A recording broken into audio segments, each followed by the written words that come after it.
नमस्कार, मैं हूं विनय पाठक। एवी न्यूज़ में आपका स्वागत है। आइए देखते हैं सुर्खियां बटोरने वाली एक अहम खबर कि आरोपियों से 25-25 हजार रुपए लेकर उनको बाइज्जत बरी कर दिया गया। 55 दिन के बाद मेरा मुकदमा लिखा, भगा दिया वहाँ से, मेरी रिपोर्ट नहीं लिखी।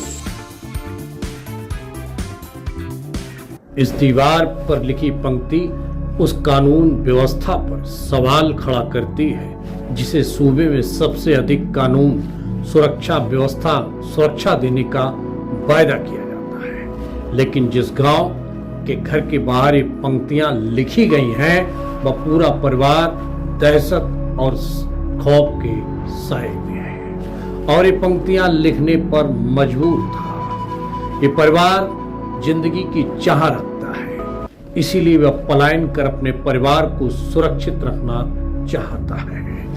हम आपको विस्तार से आगे बताएंगे, उससे पहले इन पंक्तियों और इसके पीछे छिपे दर्द को आप समझ लीजिए।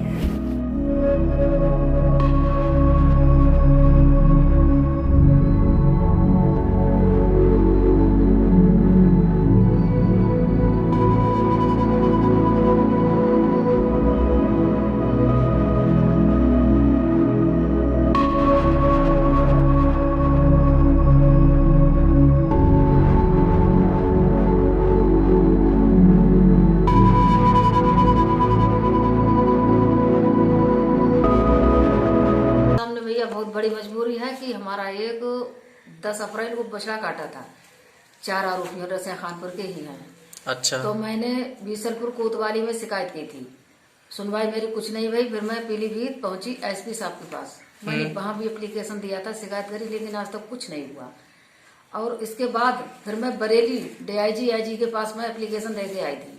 उसके बाद भी कोई कार्रवाई नहीं हुई? नहीं, कुछ नहीं, आज तक कुछ नहीं हुआ। जो 4 आरोपी हैं रसिया खानपुर के ही हैं और वो लोग मुझे बहुत ज्यादा पीड़ित करते हैं, बहुत परेशान कर रहे हैं। आए दिन गारी फकरी सब कुछ देते रहते हैं। अब मैं हद से कतई गुजर के जा रही हूँ। अपना एक बरसात के मौसम में मैं अपने छोटे छोटे बच्चे लेके यहाँ से। हम आपको बता दें, ये पूरा मामला है उत्तर प्रदेश की योगी सरकार के सूबे के जनपद पीलीभीत के बीसलपुर कोतवाली का, कोतवाली क्षेत्र की रसिया खानपुर का ये पूरा मामला है। वाल्मीकि समाज का ये परिवार उसके ही घर के गौवंश की हत्या करने के बाद अपराधियों के खौफ से पलायन कर रहे हैं। वाल्मीकि समाज के इस परिवार के पालतू गौवंश की हत्या करने के बाद अपराधियों ने उन्हें जान से मार देने की धमकी दी है।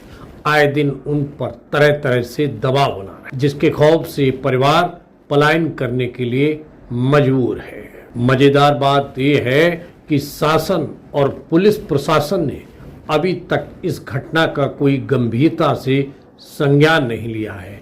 केवल एक दिन परिवार के पास जाकर तसल्ली दी है, लेकिन कानून का कोई भरोसा नहीं दिया है, जिससे परिवार पलायन करने की जिद पर अड़िग है।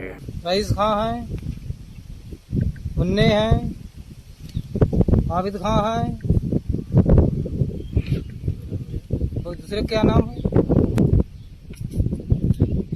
हाँ, इनके साथ 3-4 लोग और हैं। हमको इनके बच्चे से पता लगा कि तुम्हारा बछड़ा काट लिया है। पुलिस से शिकायत करी, पुलिस कोतवाली ने कुछ हमारी सुनी नहीं। अभी तक गौकसी होती रहती है, मगर कोई पुलिस ध्यान नहीं देती है। पुलिस की कार्यशैली से योगी सरकार पर क्षेत्र की जनता संशय करने लगी है। कहां एक ओर सुरक्षा के वायदे और न्याय के दम पर सरकार को इसी जनता ने चुना है और इसी सरकार में सरकारी नुमाइंदा जिस पर सुरक्षा देने का दायित्व है, वह सुरक्षा नहीं दे पा रहा है और ना ही खाकी वर्दी का विश्वास पैदा कर पा रहा है। जब इस मामले में पहले ही 55 दिनों के बाद रिपोर्ट दर्ज की गई, यही नहीं पीड़ित परिवार को कोतवाली से डांट डपट कर भगाया गया, लेकिन उसके बाद भी परिवार ने अपने गौवंश की हत्या के इंसाफ के लिए अधिकारियों के यहाँ दस्तक दी, न्याय के लिए मांग की। यहाँ तक कि मुख्यमंत्री योगी आदित्यनाथ के दरबार में जाकर आत्मदाह की धमकी दी। किसने भगा दिया? कोतवाल ने, और बोले ये सब फर्जी है, मोटी रकम खाए की। और मेरा मुकदमा भी आज तक नहीं लिखा, लगभग 2 महीना हो चुका है। हम बहुत परेशान अपनी जगह पर। मैं परिवार को ले गए, मेरी सुनवाई नहीं हुई तो विधानसभा लखनऊ में जाए मैं आत्महत्या मैं बच्चों से कर दूंगा। तब कहीं जाकर ये मामला दर्ज हुआ। अपराध दर्ज करने के बाद अभी तक अपराधियों पर कोई कार्रवाई पुलिस द्वारा नहीं की गई है। अभी रसिया खानपुर में ताज़ा मामला है जिसकी शिकायत एडी जोन बरेली के लिए भी कही गई, लेकिन वो भी चुप बैठे हुए हैं, इस पे हाथ धरे हुए। सीओ साहब को अवगत कराया गया, पीलीभीत कप्तान साहब को भी अवगत कराया गया, लेकिन अभी तक उस केस का खुलासा नहीं हुआ, ना कहीं FIR दर्ज हुई। और सुनने को ये मिला है कि आरोपियों से 25-25 हजार रुपए लेकर उनको बाइज्जत बरी कर दिया गया, जैसे इनके दामाद लग रहे हों।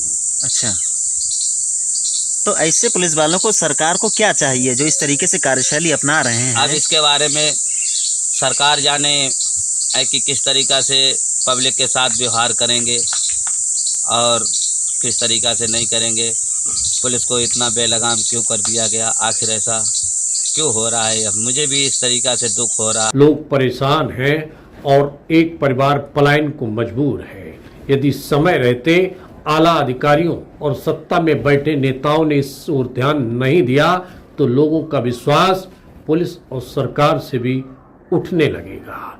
हम विश्वास करते हैं, जी हाँ, ये परिवार पलायन के लिए मजबूर है।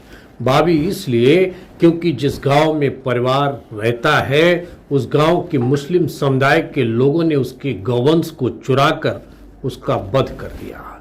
इस घटना की रिपोर्ट काफी लंबे समय के बाद तमाम संघर्षों के बाद दर्ज की गई थी। रिपोर्ट तो दर्ज हुई लेकिन अपराधियों पर कोई कार्रवाई नहीं हुई। उसके बावजूद 4 तारीख को मुकदमा लिख के फिर आज तक गिरफ्तारी नहीं करी। आरोपी आराम से गांव घूम रहे हैं और गलत धमकियां हमें दे रहे हैं, बहुत ज्यादा पीड़ित कर रहे हैं। 55 दिन के बाद मेरा मुकदमा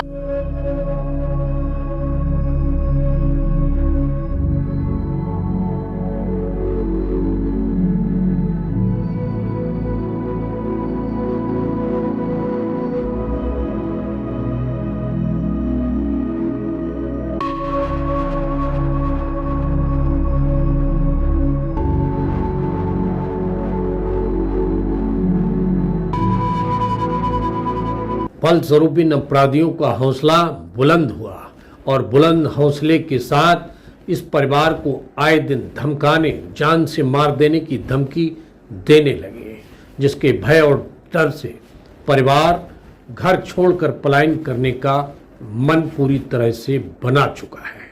हम विश्वास करते हैं शीघ्र ही अधिकारी इस ओर ध्यान देकर पलायन करने वाले परिवार को सुरक्षा व न्याय दिलाएंगे। साथ ही लापरवाही बरतने वाले पुलिस अधिकारियों पर भी कार्रवाई करेंगे। और जब इस तरह की कार्रवाई पुलिस के आला अधिकारियों और शासन में बैठे सत्ताधीश करेंगे तभी पुलिस और सरकार पर भरोसा जनता का और इस परिवार का रह पाएगा और बना रहेगा। बहरहाल खबरों का सफर करते हैं समाप्त। विनय पाठक को दीजिए इजाजत। हम फिर मिलते हैं नई खबर नए सफर के साथ। लेकिन चलते चलते गुजारिश, विनती, अनुरोध, आपके आसपास कोई घटना घटित हुई है या फिर कोई समस्या है और आप उसे एबी न्यूज तक पहुंचाना चाहते हैं तो हमारे चैनल पर दिखाए जा रहे नंबर पर सीधे संपर्क कर सकते हैं। हमारा नंबर है 9594239292। धन्यवाद, नमस्कार। विनय पाठक को दीजिए इजाजत। हम फिर मिलते हैं नई खबर नए सफर के साथ।